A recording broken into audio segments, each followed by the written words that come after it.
ఎంతో కాలం నుంచి ఎదురు చూస్తున్న మన తెలుగువారు ముంబై మహానగరంలో దాదర్ వద్ద రవిచంద్ర రెడ్డి గారు ఐఏఎస్ ఇన్స్టిట్యూట్ ఓపెన్ చేసిండ్రు. మన తెలుగు వారందరికీ ఇది ఒక శుభవార్త. ఎందుకంటే ఇంతకు ముందు యూపీఎస్సీ ఎంపీఎస్సీ వాళ్ళు చాలా మహారాష్ట్రన్స్ వగరా వాళ్ళు ఇన్స్టిట్యూట్స్ ఎప్పుడో స్టార్ట్ చేసిండ్రు.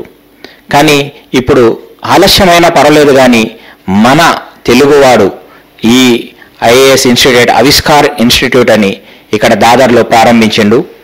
దీనిది లబ్ధి మన తెలుగు వారందరూ పొందాలని నా యొక్క కోరిక. ఇప్పుడు మనము రవిచంద్ర రెడ్డి గారిని అడిగి తెలుసుకుందాము. అసలు యూపీఎస్సీ ఎందుకు అప్లై చేయాలా, ఇది ఎందుకు స్టూడెంట్స్ ఆప్షన్గా తీసుకోవాలి, ముందట స్టడీ చేసేటానికి కానీ ఇది ఏ విధంగా హెల్ప్ అవుతుంది వాళ్ళకు జీవితంలో అనేది మనకు రవిచంద్ర చాలా వివరంగా చెప్పనున్నాడు. ఈ యూపీఎస్సీ అనేది ముందుగా యూపీఎస్సీ అనేది యూనియన్ పబ్లిక్ సర్వీస్ కమిషన్. ఇది కాన్స్టిట్యూషనల్ బాడీ, ఒక రాజ్యాంగబద్ధమైన ఒక బాడీ. దీని హెడ్ క్వార్టర్స్ ఢిల్లీలో ఉంది. So this UPSC will conduct, ఇది చాలా అనేక రకాలైన ఎగ్జామ్స్ కండక్ట్ చేస్తుంది. వాటిలో ప్రప్రథమంగా మనం చెప్పుకోదగినది ఈ సివిల్ సర్వీసెస్ అనేది. మెయిన్గా ముఖ్యంగా 3 రకాల ఎగ్జామ్స్ ఇవి కండక్ట్ చేస్తుంది. ఫస్ట్ ఐఏఎస్కి సంబంధించింది ఆల్ ఇండియా సర్వీసెస్ సంబంధించిన ఒక 3 services, that is Indian administrative service, Indian police service, Indian forest service అనేవి. అలాగే సెంట్రల్ సర్వీసెస్ 17 టైప్ 17 రకాల సెంట్రల్ సర్వీసెస్ని, example IRS, Indian revenue services, customs, Indian revenue services, IT, అలాగే Indian foreign services, passport ఆఫీసర్లో పనిచేయడానికి కావాల్సినట్టు ఇండియన్ ఫారిన్ సర్వీస్ కానీ, అలానే IRCTC, Indian railway and catering technology, వాటిల్లో ఉన్న రకాలకు సంబంధించిన వాటికి కానీ, అలానే ఇండియన్ పోస్టల్ సర్వీస్ సంబంధించినటువంటి ఈ రకంగా 17 రకాల సెంట్రల్ సర్వీసులు, అలానే group A group B services, అలానే యూటీలలో యూనియన్ టెరిటరీస్లో పనిచేయడానికి కావాల్సిన సర్వీస్ అంటేనే ఇదే రిక్రూట్ చేస్తుంది. వీటితో పాటు మెడికల్ సర్వీసెస్ కానీ, ఎకనామిక్ సర్వీసెస్ కానీ, ఇంజనీరింగ్ సర్వీసెస్ అవి కూడా ఈ యూపీఎస్సీ అనేది కండక్ట్ చేస్తుంది. తర్వాత మనం యూపీఎస్సీ గురించి మనం చెప్పడానికి, మనం ఎందుకు యూపీఎస్సీ జాయిన్ అవ్వాలి, why you want to join or taking as a course or career for UPSC. ముఖ్యంగా major why you want to join for UPSC, number 1 is power to serve. ఈ ఏ సర్వీసెస్లో యూపీఎస్సీలో జాయిన్ అయినా నెంబర్ 1 పవర్ టు సర్వ్, మనకు ఒక అధికారం అనేది సర్వీస్ చేయడానికి కావాల్సిన ఒక గొప్ప అధికారం అనేది ముఖ్యంగా power to service. Number 2 social dignity. మనం చూస్తూనే ఉన్నాం చాలా మంది, ఒక ఫ్యామిలీలో ఎవరైనా ఒక ఐఏఎస్ ఐపీఎస్ అయినారు అంటే ఆ ఎంటైర్ ఫ్యామిలీ, ఆ విలేజ్కి కాకుండా ఆ డిస్టిక్ కూడా ఎంతో పేరు వస్తుంది, అలానే ఆ స్టేట్కే పేరు వస్తుంది. ఇప్పుడు ఒక తెలంగాణలో ఒక ఆఫీసర్ ఫస్ట్ ర్యాంక్ వచ్చిన తర్వాత సో ఆల్ ఓవర్ ఇండియాలో చెప్పుకుంటే తెలంగాణ ఒక విద్యార్థి ఆల్ ఇండియాలో టాప్ ర్యాంక్ వచ్చింది అనేది. అటువంటిగా మన గ్రామానికే కాకుండా, మన ఫ్యామిలీకే కాకుండా, మన జిల్లాకే కాకుండా మన రాష్ట్రానికి కూడా పేరు తీసుకొచ్చేంత గొప్ప సర్వీస్ అనమాట. So it gives a social dignity. Third is growth and professional stability. మనం ఏదన్నా ప్రైవేట్ జాబ్లో చేరితే ఎన్ని రోజులు ప్రైవేట్ జాబ్ ఉంటుంది అనేది నో గ్యారంటీ, కానీ ఒకసారి జాయిన్ అయిన తర్వాత ప్రొఫెషనల్ స్టెబిలిటీ. సో అక్కడ నుంచి మొత్తం 60-65 ఇయర్స్ వరకు స్టేబుల్గా గ్రో అవ్వచ్చు అనమాట. ఫస్ట్ ఇక్కడ నుంచి డిప్యూటీ కలెక్టర్ దగ్గర నుంచి జాయిన్ అయ్యి sub collector, then joint collector, then collector, secretariat, then you can become to a chief secretary of the state దగ్గర కూడా ఎరగచ్చు. అలానే పోలీస్ సర్వీసెస్లో కూడా అసిస్టెంట్ సూపరింటెండెంట్ ఆఫ్ పోలీస్ దగ్గర మొదలుపెట్టి నువ్వు డిఐజీ దగ్గరికి రాష్ట్రంలో ఒక అత్యధిక హైయెస్ట్ పొజిషన్ వరకు వెళ్ళడానికి కావాల్సిన మొత్తం ఇక్కడ లభిస్తాయి అనమాట, డిఐజీ సర్వీస్ వరకు. అలానే ప్రతి ఒక్క సర్వీసెస్లో will start from the beginning and you can at this one last most point ఎదగడానికి కావాల్సినవి ఇక్కడ లభిస్తాయి. అలానే ఇంకొకటి మేజర్గా చెప్పుకోదగినది అంటే this one change in growth, it visible impact.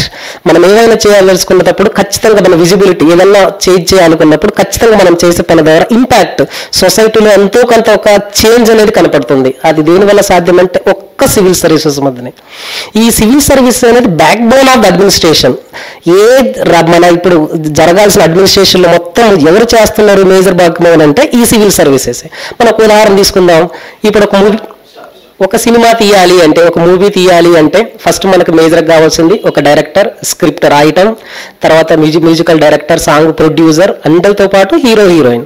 కానీ దాని బేస్ బ్యాక్గ్రౌండ్ ఎవరు చేస్తారు? Who can do the background is director, who can compose, who can write, who can direct everything. So then who are acting on the screen is only just hero heroine. But see, for administration also, who is going to do this thing is the civil servants. Civil service are the backbone. They will play the director role, which they are behind the screen, behind the curtains. But again, what their impact is on the society. What they are going to see in the society. సొసైటీలో మార్పు చేయడానికి కావాల్సింది main ఇది. Just government కొన్ని GOs pass చేస్తుంది, government orders అన్ని, కానీ దాన్ని ఇంప్లిమెంట్ ఎవరు చేయగలరు? They are only nothing but civil servants. ఏ schemes implement, social welfare schemes implement చేయాలన్నా ఎవరు చేయాలి అంటే they are nothing but civil servants. So we can show some visible impact in the society. That is most important for that. So and again, next most important thing is diversity of the jobs. Diversity today, ఒక జాబ్లో మనం ఈ రోజు private జాబ్లో చేరినాం, first day నుంచి last day వరకు మొత్తం అదే రోడ్లో. సపోజ్ ఒక సాఫ్ట్వేర్ ఇంజనీర్ ఈ రోజు జావాలో చేరతాడు, రేదన్నా అంటే రేపు ఇంకొక జాబ్ లేదు. కానీ వాళ్ళందరూ life long from the day 1 to the day last they are working in only in particular field. But civil service is not like that. Today they are join, ఈ రోజు వాళ్ళు ఒక సర్వీస్ లో చేరితే today they are in a particular medical field, tomorrow they are in labour field, day after tomorrow again the next day again they are going to change it in some other field, income tax field. So అలా diversified jobs, అన్ని రకాల jobs వాళ్ళకి చేయగలరు source వాళ్ళ దగ్గర. They are in the capacity to do every kind of the jobs and every kind of learning that going to do it. So this is the most important thing for the civil services. తర్వాత నేను ఎలా civil services చదవాలి అది plan of examination గురించి వివరిస్తాను.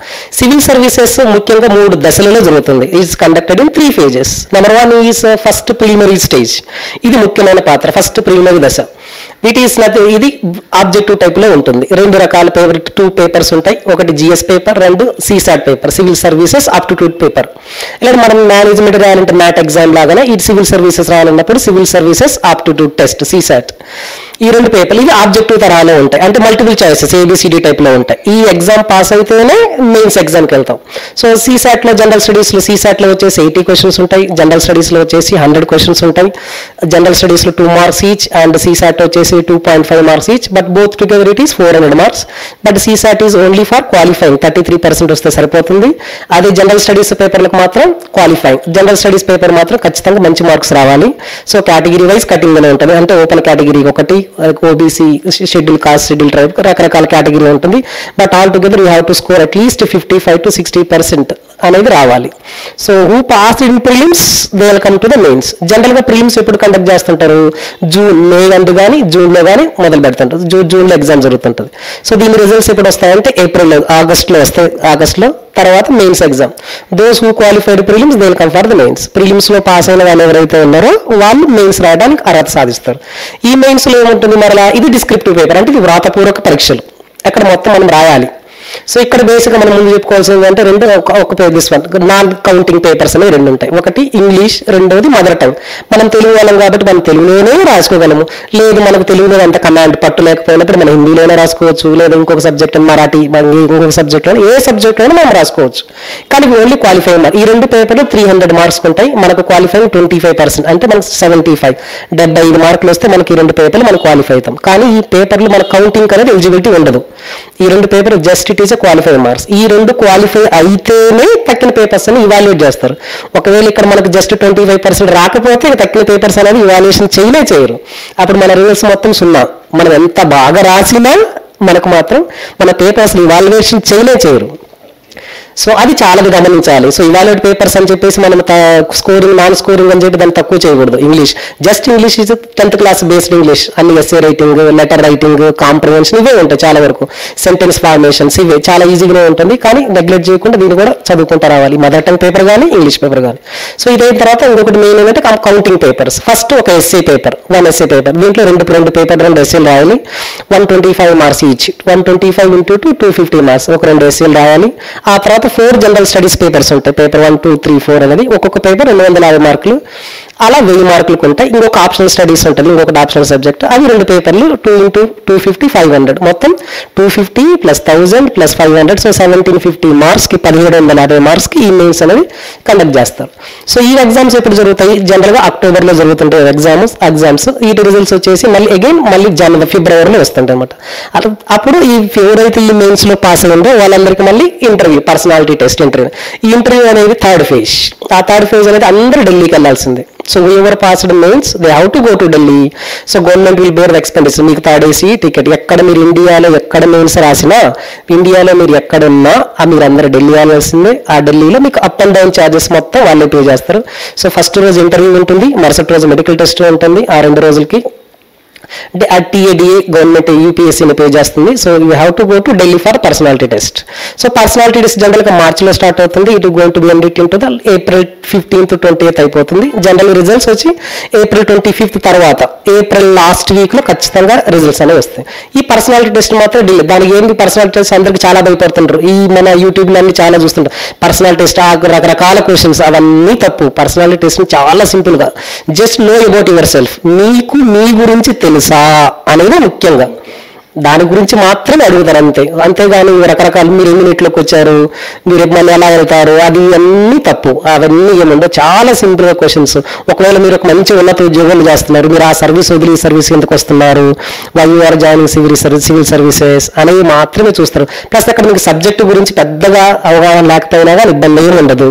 Just అక్కడ ఏంటంటే మీకు సొసైటీలో సర్వ్ చేయడానికి మీరు ఆసక్తి చూపుతున్నారా లేదా అనేది మాత్రమే ఇంటర్వ్యూలో చూస్తారు. అంతేగాని it's not based on knowledge. మీకున్న నాలెడ్జ్ గురించి అవగానే దాంట్లో అక్కడ టెస్ట్ చేయలే చేయరు. ఒకవేళ మీరు 100 క్వశ్చన్స్ అడిగిన 100 క్వశ్చన్స్ చెప్పకపోయినా మీకు you will get good marks provided you should say if you don't know anything yes you should say dearly yes I don't know, నాకు తెలియదు అనేది కూడా అంత ధైర్యంగా చెప్పగలగాలి. అదే ముఖ్యంగా ఇంటర్వ్యూలు చూసేది. అక్కడ పర్సనాలిటీ టెస్ట్ అనేది ముఖ్యంగా చూసేది ఏంటంటే మీ confidence, you way of convincing. రేపు మీరు సర్వీస్లో జాయిన్ అయినప్పుడు మీరు ఒక విషయం గురించి ఒక మినిస్టర్కో, ఒక ఎమ్మెల్యేకో, ఒక చీఫ్ మినిస్టర్కో చెప్పాలి. అప్పుడు how you can able to convince those political people, అది ఇక్కడ ముఖ్యంగా important. So they are not seeing your knowledge, they are not seeing your talent and everything, they are seeing your absolutely ability to convince other people, beat a public or beat a political people. So అలా అవి చూస్తారనమాట అక్కడ. So అవి so ఈ 17-15 marks మెయిన్స్లో వచ్చినాయి, plus ఈ ఇంటర్వ్యూలో వచ్చి 275 మార్క్స్, టోటల్ 2025 2025 మార్కులకి అనేది ఈ యూపీఎస్సీ ఎగ్జామ్స్ అన్ని కండక్ట్ చేస్తుంటారు. దీంట్లో మీకు ఎన్ని రావాలి, మాక్సిమం 800 to 900 వస్తేనే టాప్ ఐఏఎస్ ర్యాంక్ అనేది వస్తుంది అనమాట. 1000 అంటే 40% మార్క్స్ వస్తేనే you can get it top rank. చివరగా మనం కోచింగ్ యొక్క ప్రాముఖ్యతను తెలుసుకుందాం. సో కోచింగ్ అనేది డెఫినెట్గా కొత్త పిల్లలకి చాలా అవసరం. దాని గురించి యూపీఎస్సీ గురించి నాలెడ్జ్ చేయడానికి కోచింగ్ అనేది చాలా వరకు ఉపయోగపడుతుంది. సొంతగా కూడా చదువుకోవచ్చు. సో కోచింగ్ యొక్క ముఖ్య ఉద్దేశం ఏంటంటే కోచింగ్ ఎలా చదవాలి, how you should make a plan and coaching people provide content, resource material, proper resource material and again content, plus again exams, proper exam for prelims కానీ మెయిన్స్ కానీ ఒక ప్రీ మాక్ టెస్ట్ అవన్నీ conduct చేస్తూ ఉంటారు. Plus writing మెయిన్స్కి వచ్చేసరికి coaching అనేది చాలా అవసరం అవుతుంది ఒక్కోసారి. సో ఎగ్జామ్ మన క్వశ్చన్స్ రాసినవి కన్సర్న్ ఫ్యాకల్టీ ద్వారా కరెక్ట్ ఎవాల్యుయేషన్ అది చేయించుకుంటూ ఉండాలి. తర్వాత ఇంటర్వ్యూ అప్పుడు కూడా చాలా ఇంటర్వ్యూస్ అనేది మనం మాక్ ఇంటర్వ్యూస్ అటెండ్ అయినా కూడా చాలా ఉపయోగం అనేది ఉంటుంది. సో ముఖ్యంగా ఇప్పుడు మనకు వచ్చేసరికి కోచింగ్ అనేది ఇప్పుడు డిగ్రీ అయిపోయిన తర్వాత, గ్రాడ్యుయేషన్ అయిపోయిన తర్వాత చేరేదానికన్నా కూడా 10+2 అయిపోయిన తర్వాత, హెచ్ఎస్సీ అయిపోయిన తర్వాత నుంచి స్టార్ట్ చేయడం అనేది చాలా మంచిది, చాలా ఉత్తమం. సో ఎస్ఎస్సీ 10+2 అయిపోయిన తర్వాత నుంచి మొదలుపెట్టి NCERTs, basic foundations, economy, geography, polity ఇవన్నీ మనం కంప్లీట్ చేసేసుకుంటే సో గ్రాడ్యుయేషన్ అయిపోయిన తర్వాత మనం డైరెక్ట్గా అటెండ్ చేయడానికి 1 సంవత్సరం కానీ లేదా after graduation you can give directly. So coaching అనేది గ్రాడ్యుయేషన్ కన్నా నా ఉద్దేశం ప్రకారం హెచ్ఎస్సీ అయిపోయిన తర్వాత చేరడం అనేది చాలా మంచిది. సో అప్పటి నుంచి మొదలుపెట్టి స్లోగా చదువుకుంటూ ఉంటాం అనేది చాలా మంచిది. అలానే పేరెంట్స్, తల్లిదండ్రులు కూడా సో ఎవ్రీడే న్యూస్ పేపర్ తీసుకుని వచ్చి ఈ సొసైటీలో ఏం జరుగుతుంది, what is going in this one, politically, economically, socially, geographically, ఇవన్నీ పేరెంట్స్ తోటి పిల్లలతో డిస్కషన్ చేయడం కూడా చాలా ఉపయోగపడుతుంది. సో దాని యొక్క ముఖ్య ఉద్దేశాలు అవన్నీ ఆ విధంగా ఉంటాయి. సో ఇక్కడికి వచ్చేసరికి ఆవిష్కార్ యొక్క ప్రాముఖ్యత మన తెలుగు వాళ్ళం. సో మీకు ఏమన్నా గ్రాడ్యుయేషన్ తర్వాత ఇంకా ఏమైనా చదవాలన్నా కానీ పర్సనల్గా I can help you out for the personally. మీరు ఏం చదవాలి, మీరు 10+2 తర్వాత ఏ కోర్సులో జాయిన్ అవ్వాలి, దానివల్ల ఆ తర్వాత అవి how they are helpful for the UPSC and other bank examinations and everything, వాటింటూ కూడా మేము పర్సనల్గా కౌన్సిలింగ్ అనేది చేయడం జరుగుతుంది. Just you can come by just prior appointment. That is the UPSC and all related aspects. ఈ విషయాన్ని, ఈ యూపీఎస్సీ విషయ పరిజ్ఞానాన్ని మీ అందరితో షేర్ చేసుకోవడానికి నాకు ఈ మంచి అవకాశాన్ని కల్పించిన AK Telugu media chairman, founder doctor Ashok Kante గారికి హృదయపూర్వక ధన్యవాదాలు. అలానే థ్యాంక్ యూ.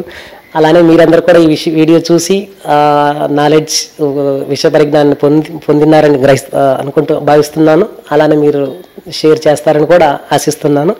సో ఆవిష్కార్ తరపున మీ అందరు తెలుగు ప్రజలందరికీ హృదయపూర్వక ధన్యవాదాలు. Thank you. రవిచంద్ర రెడ్డి గారు, మీరు మీ విలువైన సమయాన్ని మా ఏకీ తెలుగు మీడియాకి ఇచ్చినందుకు మేము మీకు కృతజ్ఞతలు తెలుపుతూ, అదేవిధంగా ఇప్పుడు యూపీఎస్సీ ఐఏఎస్ ఒక కలెక్టర్ అవుతే సమాజంలో అనేది ఇప్పుడు ఈ మధ్యనే మెట్పల్లి అంటానంటే గర్వంగా నేను చెప్పుకోగలుగుతా, నాది కొరుట్ల, జగిత్యాల జిల్లా. ఒక్కటి ఎంత కోటేశ్వరుడైనా కానీ ఎవరు కూడా అట్లాంటి వెల్కమ్ ఇయ్యాడు. ఇప్పుడు ఆయనకు ప్రతి ఊరు, ప్రతి గ్రామంలో, ప్రతి జిల్లాలో మావాడు, మా తెలుగువాడు, మా తెలంగాణ అబ్బాయి అని ఆయన బ్యానర్స్ కట్టి ఆయనకు దండలేయడం జరుగుతుంది. అది సివిల్లో ఉన్నది పవర్. నీకు ఎన్ని కోట్లున్నా కానీ అది వాల్యూ ఉండదు. దానికి ప్రజలు అనేది ఆ సత్కారం కానీ ఆ సంబరాలు కానీ సెలబ్రేట్ చెయ్యరు. మా వాడు అనేది ఎప్పుడు అవుతుంది అంటారంటే మీరు సమాజ సేవ చేయాలి అని అనుకొని ఐఏఎస్ కలెక్టర్ ఒక పెద్ద హోదాలో ఉన్నప్పుడే ఆ విలువ మీకు ప్రజలు ఇస్తారు. అందు గురించి ఇది తప్పనిసరి. అప్పుడు మళ్ళా మనకు ఇంకోటి ఏంటంటే ప్లస్ పాయింట్ చాలా ఈ రవిచంద్ర రెడ్డి గారు మన తెలుగువారు. ఇక్కడ మనకు అన్ని విషయాలు మన మాతృభాషలో మనం అర్థం చేసుకున్నట్టుగా ఏ భాషలైనా కానీ అర్థం చేసుకోగలుగుతాం. మన తెలుగు వాళ్ళకు ఆ కెపాసిటీ ఉంది, నో డౌట్ అట్ ఆల్. ఏ భాష అయినా, ఏ లాంగ్వేజ్ అయినా కానీ మనము కట్టుకోగలుగుతాము, అట్లా మాట్లాడగలుగుతాం. కానీ మన మాతృభాష వెన్నతో పెట్టిన విద్య. అందుకని ఇక్కడ మన అబ్బాయి ఉన్నాడు, ఇతన్ని మనం ప్రోత్సహిస్తాము. ఆయనతో పాటు మన స్టూడెంట్స్ కూడా బాగుపడాలని ఏకే తెలుగు మీడియా తరఫున అందరికీ all the best. Thank you very much.